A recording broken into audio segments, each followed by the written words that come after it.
Hello students, this is your teacher मनीत Kumar. Students, आज हम अपना 4th chapter of second book start करने वाले हैं। ओवरऑल ये 11th चैप्टर है।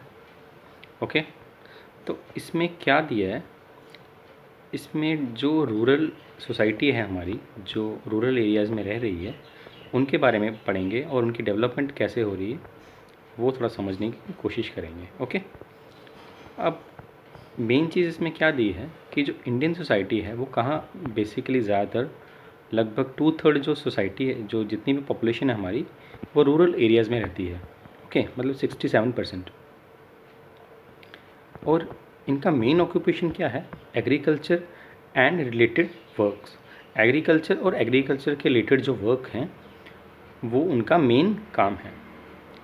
और land is the most important productive resource. और लैंड जो है ये सबसे ज़्यादा इम्पॉर्टेंट इनका रिसोर्स है।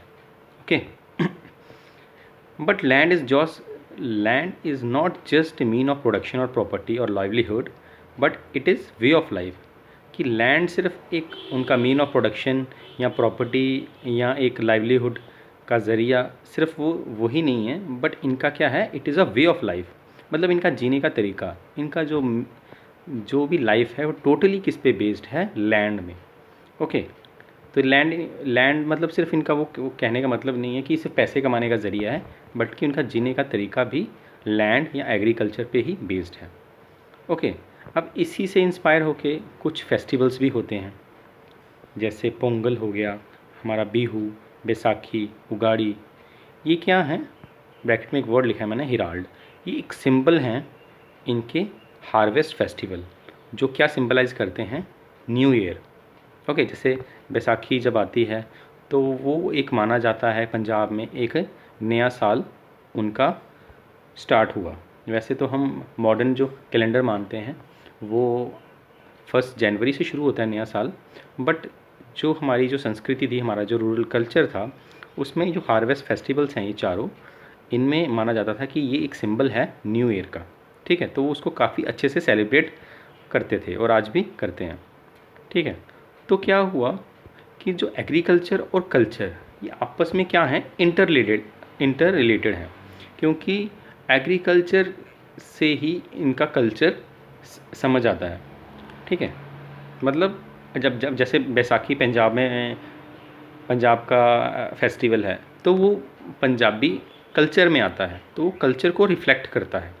ओके, ये हार्वेस्ट फेस्टिवल जो है ये पंजाबी कल्चर को रिफ्लेक्ट करता है। अब जब बिहू है तो बिहू फेस्टिवल होता है, वहाँ पर बिहू डांस भी होता है, तो वो सेलिब्रेट करते हैं to show their culture and to celebrate harvest festival.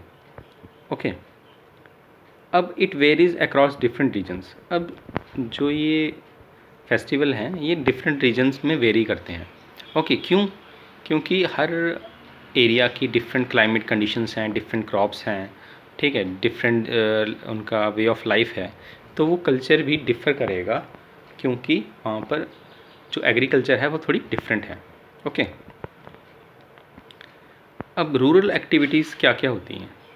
ठीक है, agriculture is the single most important source of livelihood. Agriculture क्या है? सबसे ज़्यादा इम्पॉर्टेंट सोर्स ऑफ लाइवलीहुड तो है। ओके, इसमें कोई डाउट नहीं है, बट उसके साथ साथ रूरल में बहुत सी एक्टिविटीज़ भी होती हैं जो कि एग्रीकल्चर से लिंक्ड हैं या इंटरलिंक्ड हैं। ओके, जैसे आप ये देख लो कि जैसे डेयरी है या पशुपालन है, तो वो भी कहीं ना कहीं एग्रीकल्चर से रिलेटेड है। जैसे एनिमल्स के लिए जो चारा होता है वो भी क्या करना पड़ता है? उगाना पड़ता है, तो वो भी क्या है? एग्रीकल्चर का ही पार्ट है। ओके, तो ये क्या है कि कुछ इम्पॉर्टेंट ऐसी एक्टिविटीज़ भी होती हैं रूरल में जो एग्रीकल्चर से डायरेक्टली या इनडायरेक्टली रिलेटेड होती हैं। ओके, जैसे अब क्या है, ट्रैक्टर है, जैसे एग्रीकल्चर। अब कुछ ऐसी एक्टिविटीज़ भी होती हैं जो एग्रीकल्चर को सपोर्ट करती हैं। जैसे ट्रैक्टर है, किसी ने ट्रैक्टर रखा है, उसके पास लैंड नहीं है, तो वो क्या कर रहा है? लोगों को सपोर्ट कर रहा है एग्रीकल्चर में और अपना लाइवलीहुड अर्न कर रहा है, पर वो डायरेक्टली किससे रिलेटेड है? वो लैंड से रिलेटेड है, एग्रीकल्चर से रिलेटेड है। तो कुछ एक्टिविटीज़ रूरल में ऐसी भी हैं जो उनको एग्रीकल्चर को सपोर्ट करती हैं। ठीक है, जैसे हार्वेस्ट मशीन्स, जैसे फसल की कटाई होती है, तो कुछ आजकल तो मशीन्स पे डिपेंड हो गए हैं, ठीक है, हार्वेस्ट की भी वो आती हैं, मशीन्स आती हैं।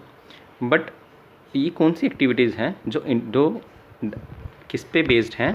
एग्रीकल्चर पे ही बेस्ड हैं। ओके, अब रूरल एरियाज़ में बहुत सी एक्टिविटीज़ होती हैं एग्रीकल्चर के अलावा भी, जैसे artisans, potters, carpenters, weavers, ironsmith, goldsmith. तो ये ऐसे पाए जाते हैं, ऐसी एक्टिविटीज़ भी पाई जाती हैं कहाँ पे? रूरल एरियाज़ में, जो क्या करती हैं, एग्रीकल्चर के अलावा भी वहाँ पर एग्जिस्ट करती हैं। ओके, जैसे मैं आपको इसके एक पिक्चर दिखाता हूँ तो आपको यकीन होगा। ओके, अब जैसे ये सारी एक्टिविटीज़ हैं इन्होंने बुक में शो की हुई हैं कि प्रीस्ट भी हैं, पंडित वगैरह भी हैं, ठीक है, और कोई मज़दूर जो घर बना रहे हैं वो भी एग्जिस्ट करते हैं वहाँ पर, गोल्ड स्मिथ भी हैं, ओके, आयरन स्मिथ भी हैं। तो ऐसी ऐसी भी कुछ एक्टिविटीज़ होती हैं जो रूरल एरियाज़ में पाई जाती हैं। ओके, तो ये था आज का हमारा इंट्रोडक्शन इसका, जिसमें हमने ये एग्रीकल्चर और एग्रीकल्चर रिलेटेड वर्क्स पढ़े, ठीक है, और फेस्टिवल्स के बारे में पढ़ा, ठीक है। Thanks and have a nice day.